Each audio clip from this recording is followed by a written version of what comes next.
இன்றைக்கி பார்க்க போகிற ட்ராயிங் வந்து கேரிகேச்சர். ஹியூமன் ஃபேஸை எப்படி ஈஸியாக கேரிகேச்சராக ட்ரா பண்ணுறதுன்னு பார்ப்போம். இப்போ வந்து ஃபஸ்ட்டு வந்து நம்ம வந்து 3 லைன்ஸ் மார்க் பண்ணிடுறோம். ஃபஸ்ட்டு ஒரு லைனில் ஐஸ் வரைய போகிறோம். செகண்ட் ஹரிசாண்டல் லைனில் மூக்கு வரைய போகிறோம். தேர்ட் ஹரிசாண்டல் லைனில் வாய் வரைய போகிறோம். வாய் வரையும் போது வி ஷேப் போடணும், அதுக்கப்புறம் யூ ஷேப் போடணும். மூக்கு வரையும் பொழுது ஒரு ஓவல் ஷேப் போட்டு 2 பக்கம் கிராஸ் லைன் போடணும். சரிங்களா? இந்த நம்ம கேரிகேச்சர் வரையும் பொழுது மெயினாக இந்த கேரிகேச்சர் ட்ராயிங்கில் வந்து தலையை வந்து ஹெட்டு வந்து சின்னதாக இருக்கணும். இங்கே ஃபேஸோட டவுன் மூக்கு வாயெல்லாம் கொஞ்சம் பெருசாக இருக்கிற மாதிரி பண்ணணும். இந்த டைப்பில் நம்ம இங்கே கேரிகேச்சர் பண்ணுறோம். சரிங்களா?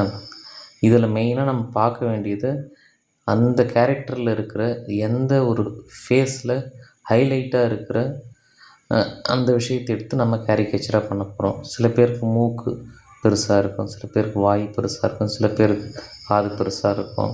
இந்த மாதிரி சில சின்ன சின்ன விஷயத்தை பேஸ் பண்ணி நம்ம அவங்க கேரிகேச்சராக வரையலாம். இப்போ ஷேடிங் பண்ணும் பொழுது இப்போ வரைய போகிற ட்ராயிங் வந்து ரைட் சைட்லேருந்து லைட்டிங் விழுது. அதனால் நம்ம அதுக்கு ஆப்போசிட்டில் லெஃப்ட் சைடில் ஷேட் பண்ணியிருப்போம். சரிங்களா? எப்போவுமே வந்து நம்ம கேரிகேச்சர் பொறுத்தவரை ஃபேஸ் பெருசாக இருக்கும், பாடி வந்து சின்னதாக இருக்கும். இதுதான் நம்மளுடைய கேரிகேச்சருடைய லாஜிக்.